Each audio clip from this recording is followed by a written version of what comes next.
So far away, Lucas, I have to confess yet again, there's something else I've been watching instead of One Piece. I think at this point, we just need to stop recording, Karl. Like, I'll come back and record Wiki Weekends when you start. At one point, I'm going to say that and we're going to record in person. You're going to walking off screen to slap me one. Because instead, I've been rewatching Ippo.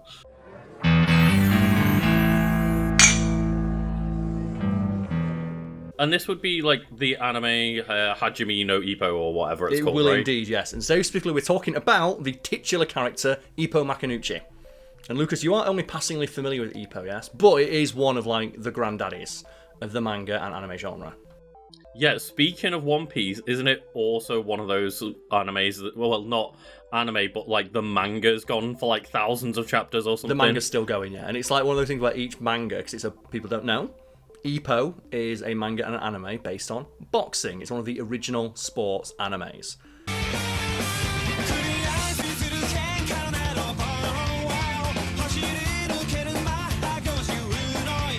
Each new arc is just called, like, round, and it's up to, like, round 1,000 and odd now. I'll double-check the exact round it's up to, but it's like, that's a hell of a boxing match.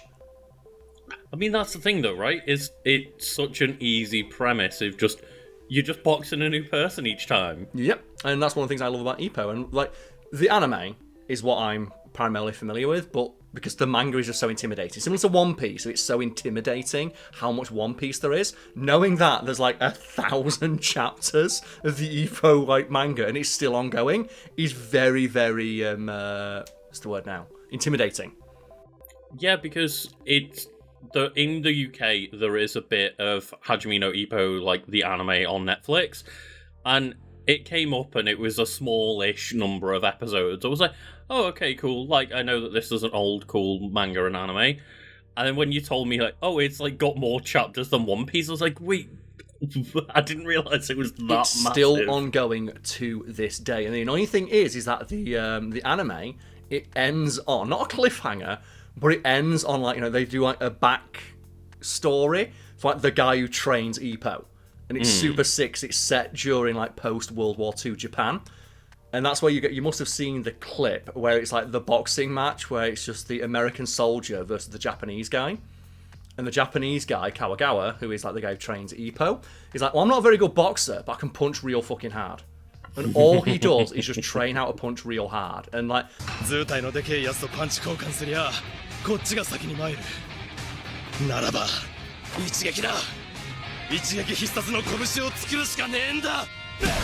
The final fight of the anime, because I think it was like 10 years ago as well, and people are still... Well, season 4's coming, right? It's right. definitely... It was 10 years ago, but season 4's being made, and every now and again you'll see like a rumour of like, is season 4 of Ippo being made? Do you know, from those like shit-ass websites that are like, ooh, what we know about Ippo season 4? And you look and you go, we don't know anything, there's been no new news. It's like, you bastards! Yeah. Like, well, we last heard about the season 4 project happening 10 years ago. That we haven't heard anything since. Like, why did you write an article, you bastard? But the final fight is so good, because that's where you have like the guys, okay, this Japanese dude can punch real good, but he can't knock me out. No one can knock me out. So what the Japanese guy does, he punches him right in the gut, and he breaks his hand. He goes, okay, but I've still got my left though. And the American is like left open, so he blocks his face. It's like, wait, why is he not punching my face? And he looks down and he just sees. And the thing about Ippo is, when they do the punches, they play like jet engine noises. And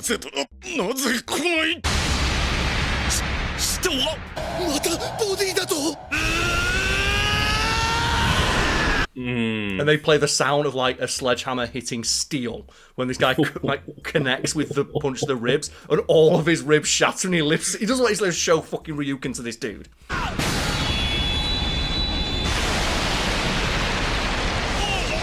And it's the final punch thrown in the anime, and it's so hype. And it's like, wait for season 4. I was like, that was a decade ago. Yeah, they told you to wait, Karl. I'm still waiting, yes. But, you know, as mentioned, we're talking about Ippo Makinuchi now. So Ippo Makinuchi is the eponymous protagonist of Hajime no Ippo. He is the trainer and also a retired featherweight boxing professional from the Kamigawa boxing gym and a former reigning featherweight champion. So there are spoilers for the anime here, because the manga is still ongoing, and in it, Ippo has retired, but there are hints that he might come back. So I don't read the manga, but I do follow the overall storyline, so I'm like, man, is Ippo still whooping ass? Like, every now and again, I'll look at him and go, Ippo's still going, and he's still kicking ass. He's great. I can only imagine that manga is going to end when he's retired and come back for his final fight, like, on the 8th time. Oh, that's all that makes it so good, though. And at first, he started boxing to try and answer a simple, very anime question. What does it mean to be strong? Since that moment onwards, he has formed a rivalry with other boxers such as Ichiro Miyata, Takeshi Sendo, Ryo Mashiba, a brotherly bond with his peers Mamoru Takamura, Masaru Aoki, and Tatsuya Kimura. And I hope I'm pronouncing all these names correctly. Now, I'm not too familiar with Japanese pronunciation, but I have watched the anime, so I'm going by what I heard in there. But if I am mispronouncing anything, I do apologise. I'm trying my best. And we did do a Wiki Weekends on Fact and Lucas about Takamura, and what do you remember about him from the edit, other than the fact that he beats up that bear? I was going to say, that's the one thing I remember, is that he beats the fuck out of a bear. Yeah, so Takamura, he wins. I was going to say, not in a mean way, to clarify, like, he has a boxing fight with a bear. Yeah, so he's going through the woods, and then a bear just attacks him, and he's like, well, what do I do against this bear? So I guess I'll use my boxing skills. And he just punches the bear right on the nose.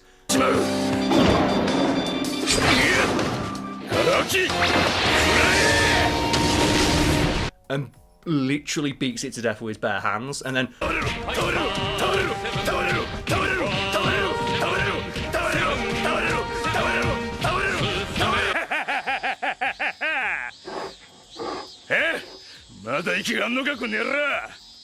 goes into the ring the next week. So they hear this apparently becomes like just legend in the boxing world of, did you hear that time like Takamura beat up a bear? It's like, he never beat up a fucking bear. He's good, he's not that good. He rocks up to the ring wearing the bear. And he's like, I am the bear killer. And I was like, holy shit, he killed a bear.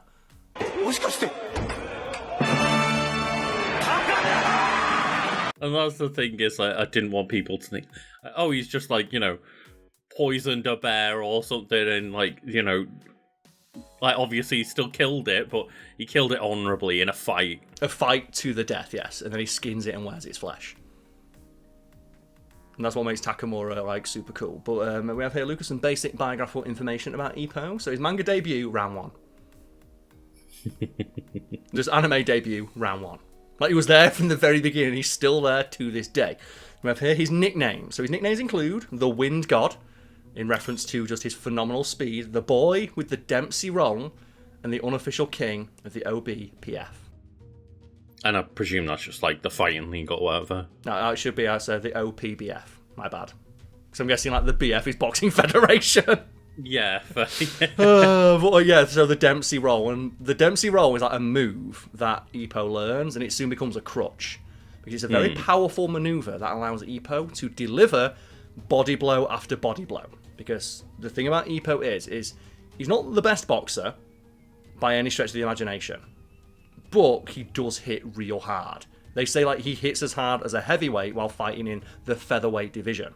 And one of the cool things about the manga and the anime is that they'll occasionally mention real boxers, but then just anime him up just a little bit. So they talk about Jack Dempsey, like, oh yeah, you met the Dempsey roll, which is a real thing. So you don't, you know, like lock your guard and roll from side to side. And what you do is you use the momentum from the roll to deliver a punch. They maneuver around the side of the ring. Now watch. There's that big left, and Willard down. But in anime, it's like, well, you just roll at 1,000 miles an hour in like a figure 8 over and over again. And then you can just deliver body blow after body blow. Yeah, that's the thing, right? Is you've got to make sure it's an anime technique and not just, oh yeah, you do a bit of a roll and take momentum. It's got to become a super move, Karl.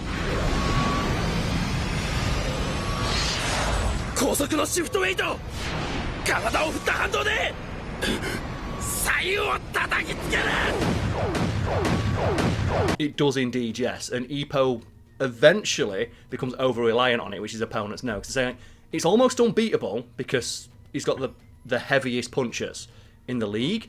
But if you can counter it, he hasn't really got much of a chance. So they come up with like anti-Dempsey roll tech. But then it's an anime, so Ippo learns the anti-Dempsey roll where he switches directions. But then, during a fight, someone figures that out, so they figure out the anti-Dempsey roll, forcing Ippo to change directions twice, so it's the anti-Dempsey roll.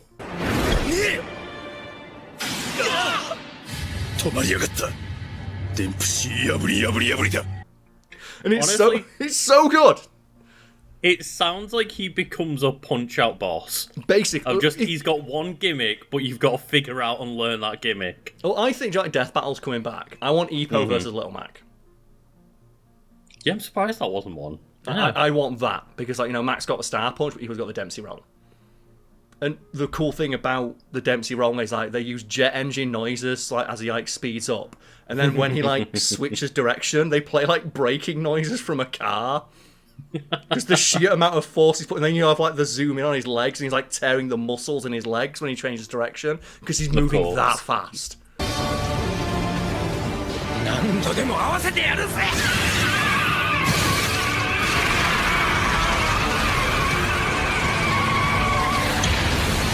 It's so dumb, but I love shit like that. That's what makes it so good. It's like I said, it's like one of the original sports anime. Because sports anime is so good, because it's like, let's give the most low-stakes shit in the world the highest stakes.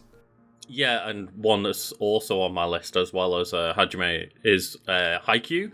And just every clip I see of Haikyuu is like, man, they make volleyball look like the hypest thing ever.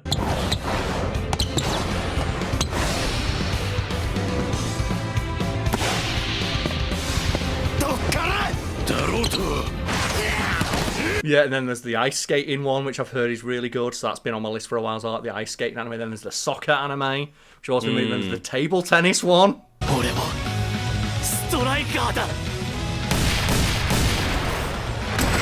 And in that vein, Lucas, what is your, like, favourite, just unusual concept for an anime that you didn't think would work, but it's actually super hype? Like Ippo of, like, what, boxing anime? What? And then it's like, oh no, it's the most anime shit ever. It's great. I think just kind of the both high and low stakes of Spy Family. Okay. Of just the fact that it's like, oh yeah, okay, well, on the premise of it, it's just, you know, two people adopting a child, and it's like, oh no, it's a telepathic child and like a secret agent and an assassin, and they're all trying to get their own things done, but at the same time keep everything hidden from one another. Just Mr. and Mrs. Smith, the anime. Mm-hmm. But with like adorable telepathic child put into the mix. Oh, man, again, that's been on my list for a while. Would have gotten them all if they weren't so fast. They're not moving, Anya. Someone out there probably like, wait, you've not watched Spy X Family? It's like, no, there's a lot of anime. I can't watch everything. I've been too busy watching Don't Tell the Bride. I'm sorry. He's been too busy watching, like, Crackheads Part 3 on YouTube or something. What was that? I don't know. I was just... That sounds like the kind of thing that you would end up watching. I don't know what it is. To be fair, yeah, I am that kind of person where, like, the shittest reality TV show imaginable, if it pops up on YouTube of, like, hey, have you seen this? Like, I know, but I want to watch it now. Like, I watch, like, Interior Design Masters, which is, like, a reality show where that's great. Amateur interior designers try and redesign a house, and they're all shit. Yeah, that was They're a all fun shit. one. They've got bad taste. Let's hope that you like the next room as much. Miracles do happen.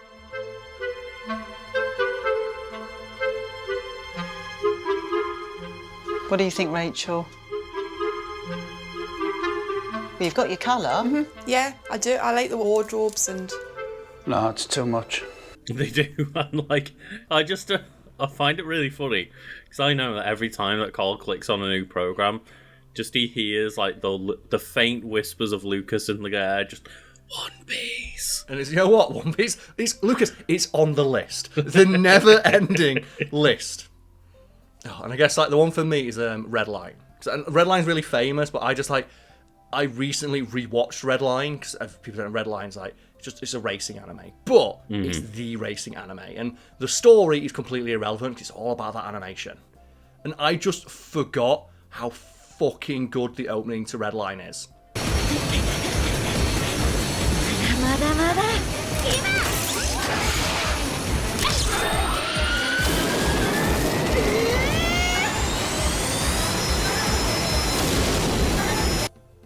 And just the soundtrack and the fact like and I'm going to put a clip in, and what the thing I want people at home to keep in mind is, this is all hand-drawn. Every frame is hand-drawn.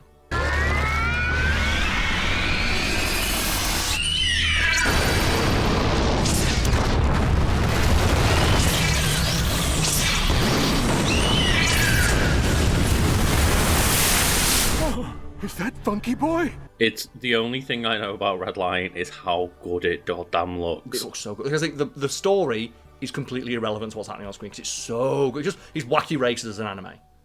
It's amazing. Because you don't think like wacky races as an anime, that's not going to work. It fucking does.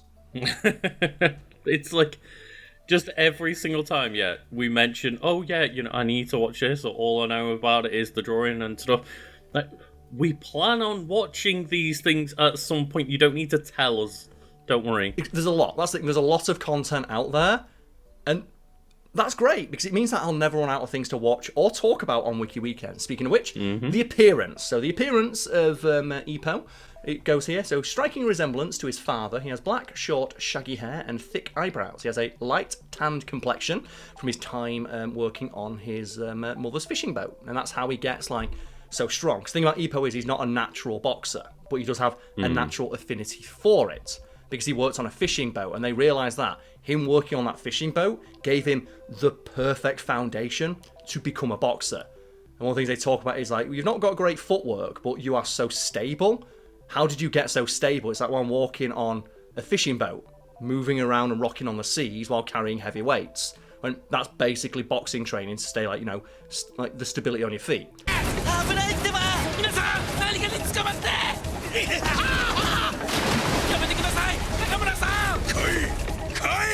Also, like, I'm carrying heavy shit and running to and from, my boat every single day. You're basically doing road work and just basic calisthenics. You have the perfect foundation for boxing. It's so fascinating to watch, like, those videos of here's what a ship looks like when, it's getting super rocky and it's basically going, like, vertical in the rooms. Yes, and it's terrifying. And it reminds me a little bit of the show Ninja Warrior. Are you familiar with Ninja Warrior, Lucas? Everyone loves Ninja Warrior, right? And I remember watching, like, the Japanese version, because the Japanese version is the only version that's worth watching, because I hate the American version, because they make it easier, and then because they make it easier, they care about the stories of the people on it. It's like, no, fuck you, Ninja Warrior. And there's the Japanese version where one of the best guys on it is like a guy who works on a fishing boat.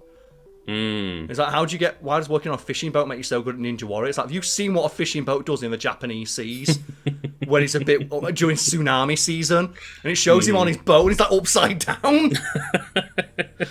いないけど、もう一つ大きい船で網を積んでる船がいて、もうその網でこう魚をやって、でその取った魚をこの船に積んで港に運ぶっていう仕事。 It's ridiculous. Oh man, well, we're gonna talk about Ninja Warrior. Damn it! Wasn't the do we have like the Patreon votes yet? Is it Ninja Warrior? Because we had a fun fact. We have a Patreon vote each month for a topic either myself or Luke's will talk about, as decided on by fans. And the ones I suggested for potentially this month, depending on when this video goes out, was like Ninja Warrior, Takeshi's Castle, The Chase, and Total Wipeout. Do we know what won? I'm double checking for us now because I believe at the time Takeshi's Castle was in the lead, but I will just double check to make sure that I'm not misremembering, talking shit. And the people watching at home probably know which one won because that video might have already gone live. Yeah, at the moment Takeshi's Castle is like 60% of the votes, so I think it'll be that one. In which case Takeshi's Castle wins, so Ninja Warrior gets put to the bottom of the list. And moving back to the description of Ippo, while in the anime after the first... And moving back to the physical description of Ippo, at one point Ippo shaved his head as a way to take the guilt of having injured Tahei after he slapped him until it slowly grew back. Yeah, because like, he slaps someone, but because he's like, a boxer, a slap from Ippo is like fucking just jaw annihilating.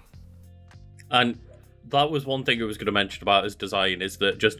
You can tell that this is a manga that was made a while ago because his design is such like just basic generic man now. That's kind of the point, right? It's generic, but at the time it's like it stood out because he looks so normal. That's the thing about Ippo. He looks so normal and unassuming.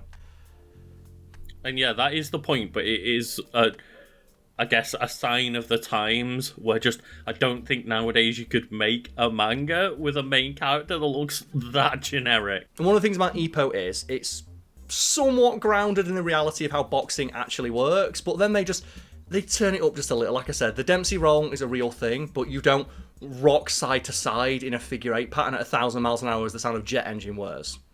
Mm-hmm. And some of like the designs are a little bit exaggerated. Like you have the guy who has the hangman style, which is again based on a real boxing style. It's like he just hangs one arm in front of him, and he's like uses his arm as like, you know, a jab, and that's his thing. But the guy looks like a fucking skeleton because he's like 8 feet tall, fighting in like the featherweight division.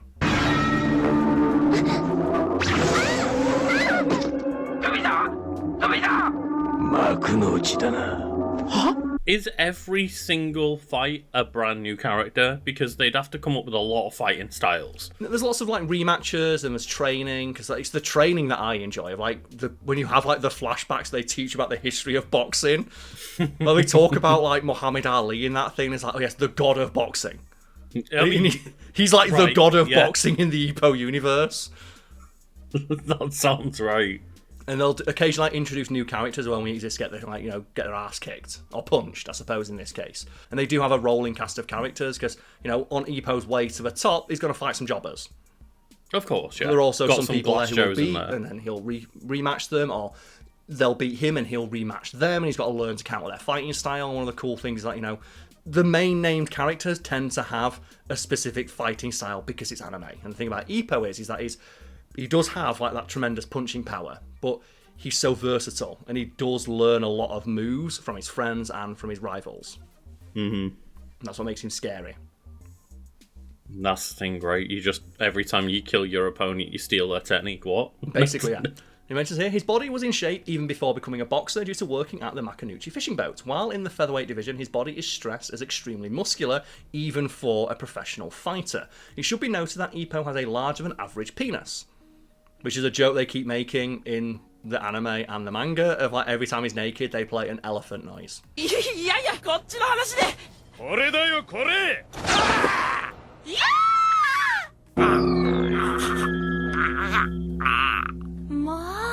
But just like, and they even joke about the fact how you were featherweight with that thing between your legs.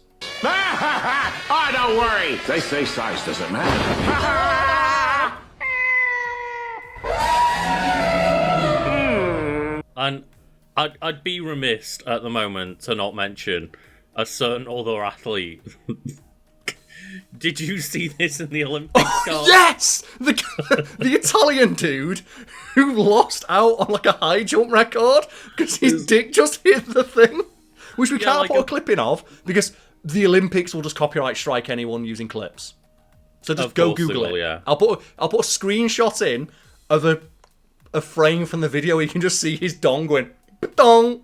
Literally, he clears the pole, he clears the jump, and then like this pole vaulter just comes down on the other side, obviously, and just, oh man, it's like the best way to lose. It's that thing of, yeah, he lost out on a gold medal, but now everyone's like, why have you got such a huge dong?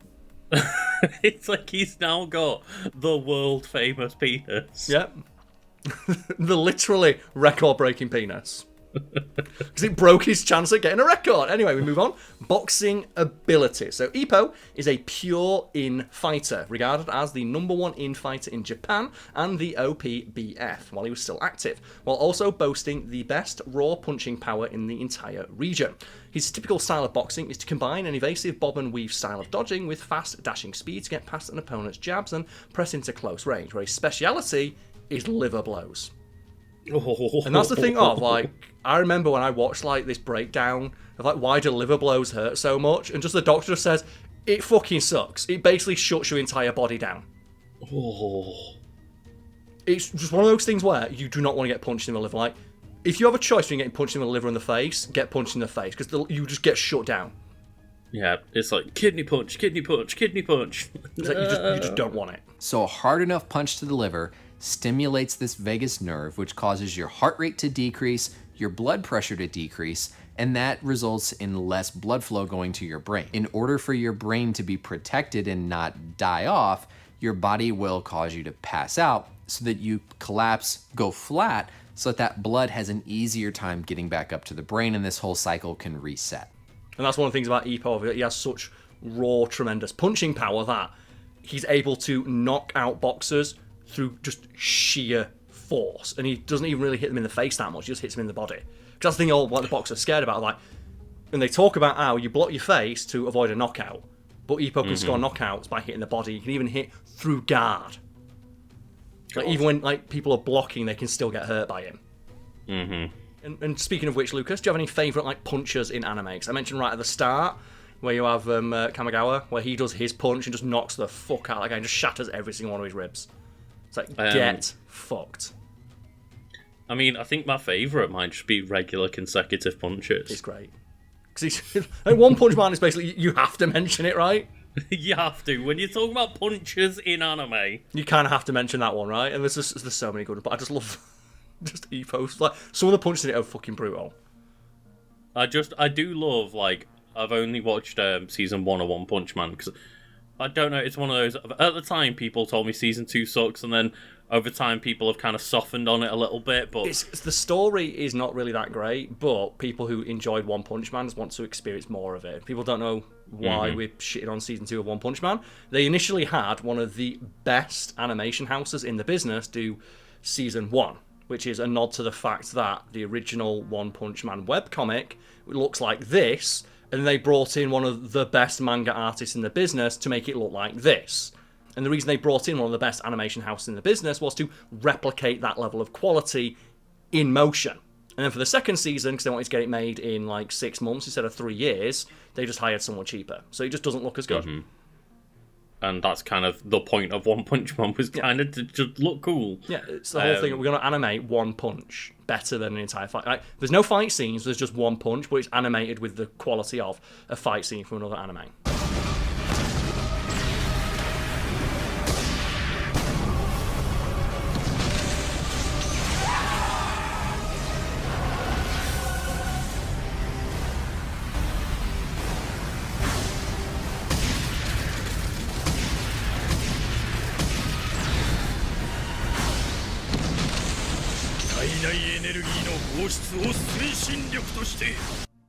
But obviously, there's the last battle in season 1 of One Punch Man, and I love the fact that just they spend the entire fight where One Punch Man's just getting just taking the hits and just getting knocked around, getting fucking planet-sized punches thrown at his way, and then ultimately it just comes down to one big punch, just one normal punch.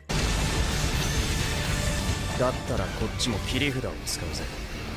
必殺マジシリーズ。マジ殴り。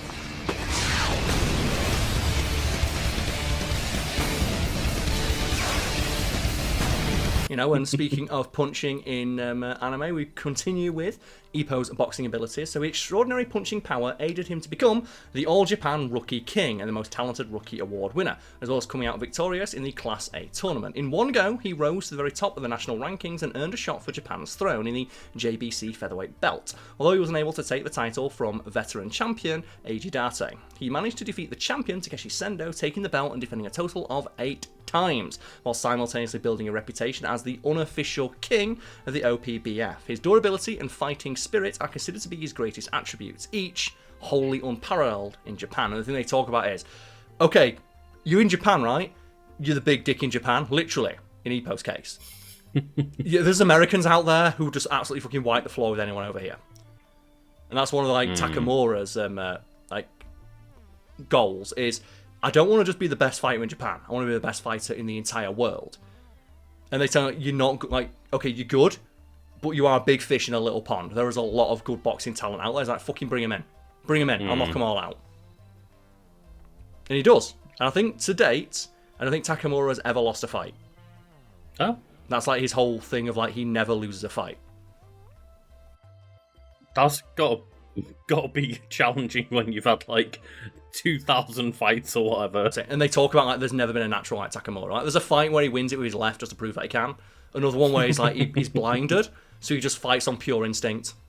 He just ultra instincts his way through a fight, and he's already knocked the guy out and he's still swinging.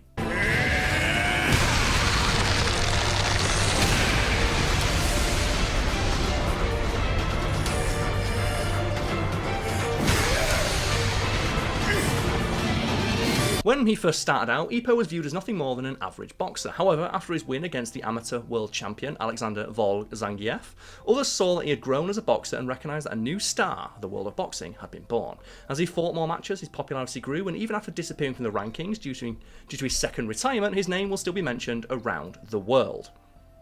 His unrelenting flurry of blows have earned him the moniker the Wind God. God, that's so cool. Just the Wind God. Like, he's both been nicknamed God and King, and it's just, well, what's he do? He's a boxer. Yeah, but he's the king of boxing. That's what they talk about when they mention, like, Muhammad Ali. It's like he's the king of boxing. Well, he's the god of boxing. God of boxing. He's just like Jesus. Just punch Jesus. Let's go. Then we have here physical capabilities. Power. More than anything else, Ipo's boxing is distinguished and built around his overwhelming, near unparalleled destructive power, evidenced by the 100% KO rate in his victories. God. 100% KO rate. Along with Sendo, Ipo is considered to possess the strongest punches in the entire featherweight division. He was described as a hard puncher, and he can blow away guards with a single punch without wearing the opponent out. And to clarify for anyone unfamiliar with boxing, I don't know too much. I do know that, like, 100% knockout rate is just not a thing. Yeah, well, you get close. I think it was Rocky Marciano. He had, like, a 90% knockout rate. He also had a 100% win rate as well. He's infamous for having a literal 100% win rate in the world of boxing. Infamous because there's like a lot of discussion about, was he really that good? Did they make him fight a lot of jobbers? But 100% win rate is still 100% win rate. Guy retired, literally undefeated, and as a result is one of the most legendary boxers to have ever lived. Less than a minute to go in round one. Walcott backs toward a neutral corner, puts a jab on the chin. Marciano goes a hard right to the chin, and Walcott is down on it. Now, continuing on with Ipo's punching power, he's also made Aoki and Kimura, two 6-round boxers from the lightweight division, throw up after landing body blows on them during a sparring match. And that's got to suck, right? It's a sparring match, and he's getting just a vomit with a single body blow. That's taking it a little bit far. That's no longer a sparring match, and that's just him beating up his mates. Yeah. It mentions here that Ipo's usage of jabs can be compared to a straight due to their sheer power. So normally the thing a boxer will use, like, you know, tease out someone's defense and test their reflexes. For Ipo, that's a straight. Mm-hmm. Like the just finishing blow. Annihilating people. Even before joining the Kamigawa gym, Ipo showed extraordinarily muscular strength and punching power when he punched the sandbag for the first time, much to the astonishment of everyone else in the gym.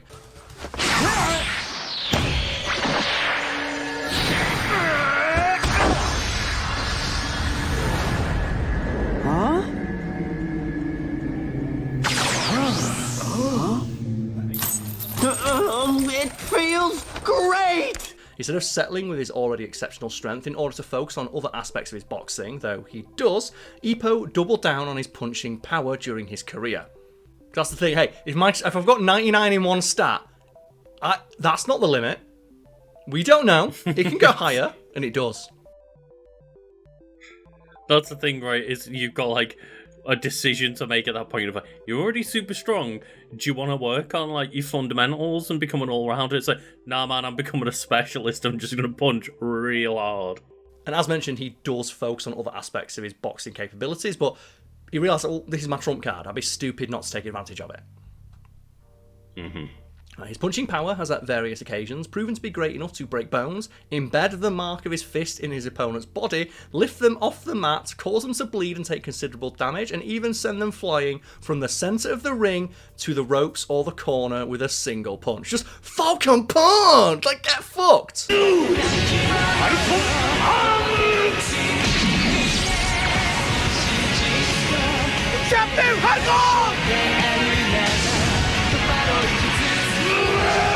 See, that whole, like, leaving an imprint of your fist, I do remember there's, like, a Mythbusters episode where it was like, oh, can you punch so hard that you would leave, like, an imprint of a ring on someone's face? Yeah. And they do the research, and it turns out that you would shatter someone's skull before being able to do that. Yep. And Ipo's just like, nah, man, let's go. What's the thing? He is shattering people's skulls. He's shattering bones with, like, every one of his blows. That's the point. Then we have speed. Although severely lacking in terms of footwork, Ippo's dash speed is one of his most proven and trustworthy weapons, used to close the distance on much bigger opponents and force an infight, his speciality. Since it comprises a key aspect of Ippo's boxing, the sharpness and speed of his dash is constantly being refined, with it receiving significant improvement since Ippo began using ankle weights on a daily basis. Rock Lee would be proud. Oh, he's doing it. 少しくらいの重りを外したところでガーラの砂についていけるわけが He's described by Miyata, who is like one of the fastest boxers in the series, as being world class in terms of speed. Despite being retired, his speed increased further. While wearing weight straps, he was able to run alongside the 3 weight class world champion Takamura, who was running full speed. So he's going alongside a person a foot taller than him, who's currently the active champion in full sprint, wearing leg weights.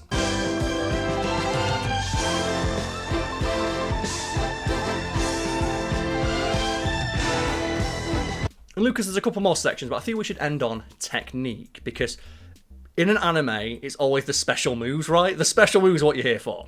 Mm-hmm. So, technique. In the same manner that Ippo holds physical dominance over most of his opponents, inversely, he notably finds himself at a disadvantage concerning textbook boxing techniques and strategies when compared to his contemporaries. And that's one of the things, like, one of the first matches that he loses, he just fights the guy who all he does is clinch. He's like, why is he clinching? He's like, because he doesn't want to get punched by you.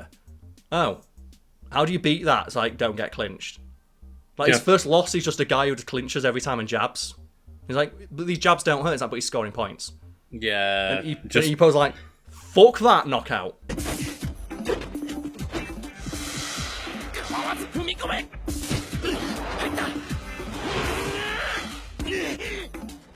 The worst kind of player, right, is just go for a technicality. It's like, no. But, Lucas, a win's a win.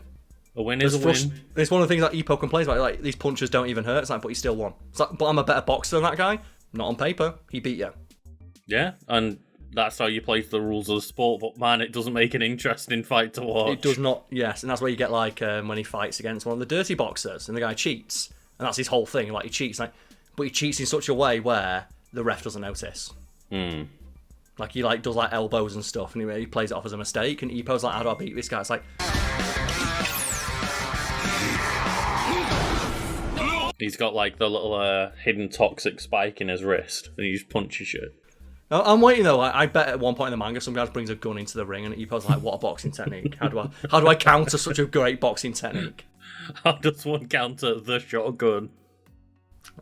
He mentions here that his trainer Kamigawa, who similarly, like, just beat opponents through sheer raw punching power, tells him that all he needs is the basic fundamentals, then he can overwhelm everything else through sheer strength.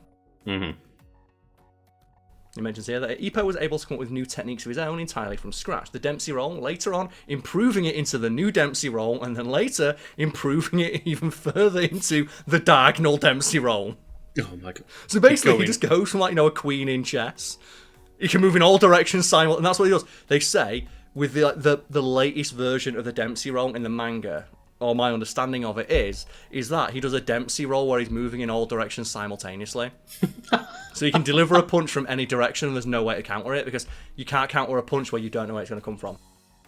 I love the concept of just like, yes, I am moving in every direction at once. Yeah, the diagonal Dempsey roll. So instead of going from left to right, he's going in every direction at once. And keep in mind as well, he's got the anti Dempsey roll, so he can, like, at any point stop and go in the opposite direction.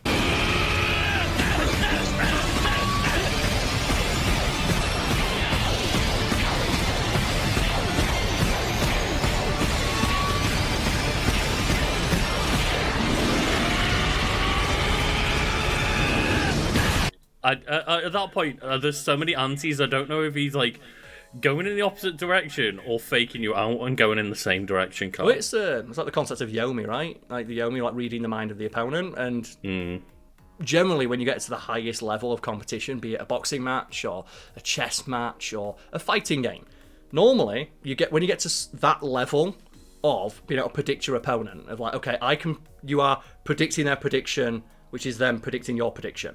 Normally, it ends up you just doing something very simple. That's why in, like, fighting games, one of the best things you can do is to low punch.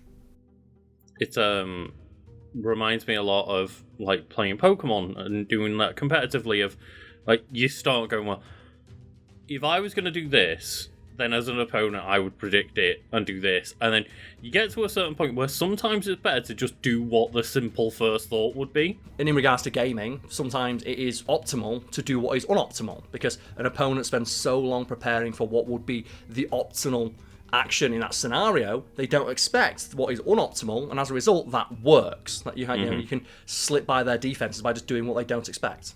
It's like, why would, like, the classic Smash Bros. Example, right? Did you just walk up and down smash? Yeah. Well, no one would ever do that. Exactly, so you never expected it. You do need that edge guard, and I think you should take me seriously, because look at the scoreboard now. Yeah, I got numbers on the... Yo, did he just walk up slowly and down smash? He did. Never saw it coming. And speaking of which, like, one of my favourite boxers in the series, like, that's what he does. Like, he's not the best boxer. He's got a solid fundamentals, decent punching power, decent speed, but he doesn't excel in any area. But he does come up with the most ridiculous bullshit moves. Like, he has one that's like the frog punch, where he crouches all the way down, right down, and then jumps up and uppercuts.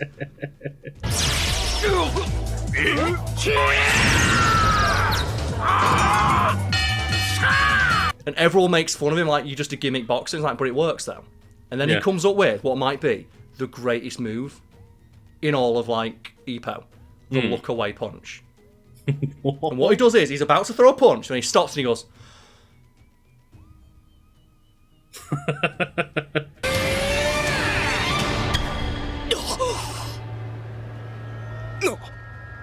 And, like, you have the opponent go, why is he looking away?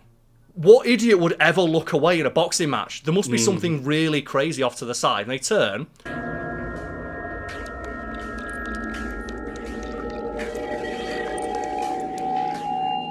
When they look back, he's gone. And he knocks him out. But then Lucas...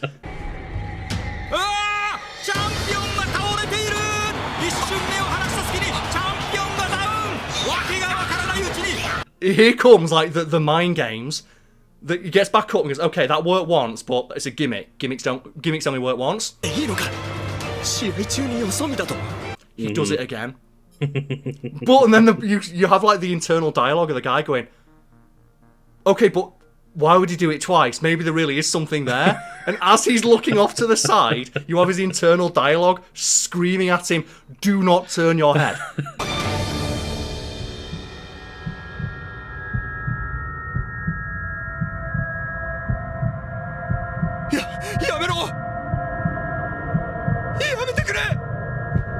Don't turn your head. No, wait, why am I turning my head? And then he looks back and he's gone again. And the thing is, it works on everybody and no one can counter it.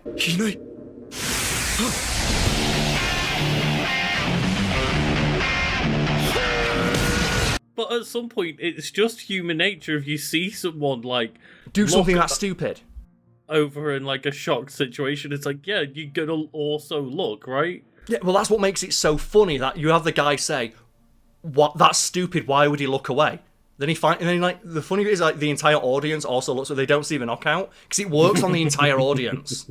The entire audience also turns their head, and they're like, "That is the single greatest move." No one's countered it. There's no counter to it. Well, it's just one of the classic things, isn't it? Of just in a fight, just being like, "Oh, hey, look over there."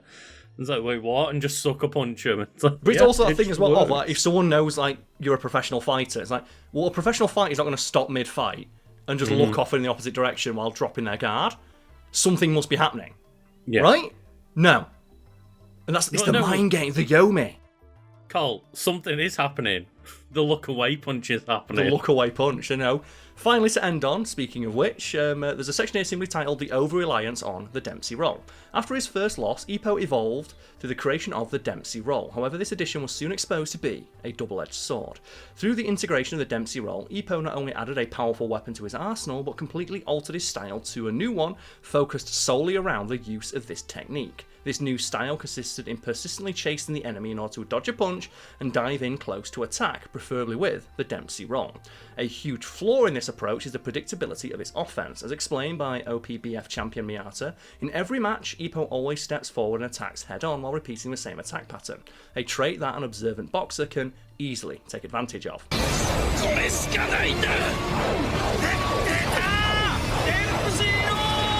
Once Ippo became the JBC champion, this move refined to the point that the name Ippo came to be synonymous with the Dempsey roll, which, as Kamigawa affirmed, turned him into a cheese champion, being full of holes as a result of the overexposure of the technique. That's the thing, it's very powerful, but if everybody knows that that's what you're going to do, all they need to do is counter that one move, and now the strongest part of your arsenal is now your greatest weakness, because you can't do anything else. As soon as they stop you from doing that, your entire offense is stuffed. Well, I mean, that's the problem, though, isn't it? It's one thing knowing what your opponent is going to do, it's another thing to stop it. Yeah, and that's one of the things they talk about of. Like, it's very powerful, and a boxer would have to be insane or ridiculously good and fast to slip one of those punches and counterpunch you. But you're fighting world-class talent.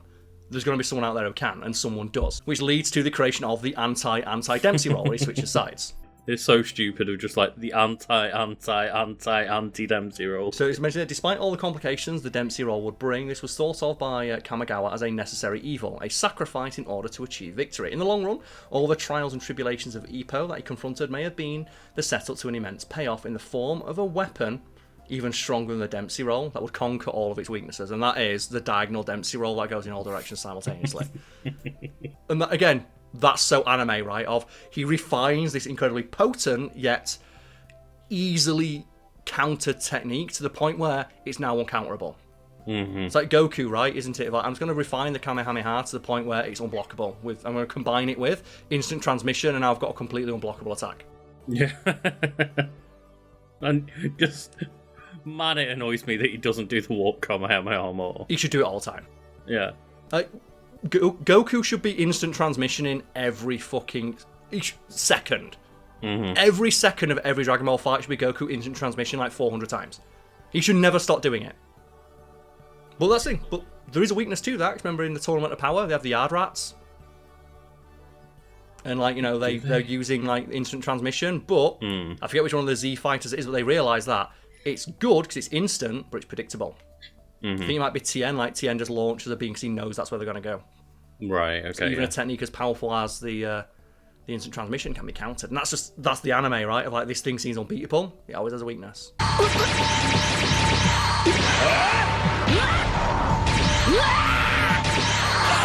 It always does, but it's real hard to like figure out that weakness when Goku just teleports behind you and blows off the top half of your body in one go.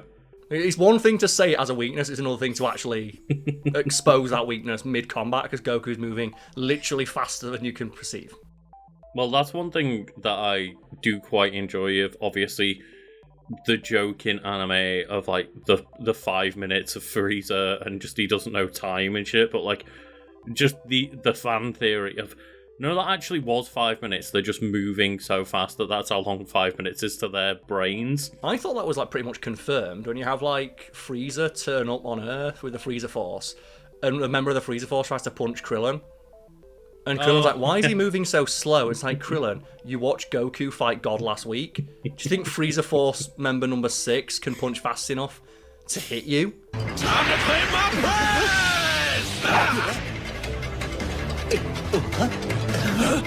He's also like, why do they all look like they're moving in slow motion? It's like, no, you just move that fast. Yeah. You've spent all these years with a front row seat to the greatest displays of fighting techniques in the universe. You've absorbed more than you know. These third-rate scrubs won't be able to touch you with their attacks as long as you keep your eyes open. It's like the Tournament of Power is like an hour long, right? They say it's like 90 minutes, but the thing is like, 700 episodes. It's like, yeah, because they're all moving that fucking fast. And there's also just, 50 fights going on that need to go between. Indeed, yes. But, that's a topic for another day. So thank you for watching. Go check out Ippo. Actually, I can't really tell people to go check out Ippo when I refuse to watch One Piece. So I guess if it sounds interesting, check it out. Otherwise, thank you for watching, and we'll see you all next time. Hell yeah.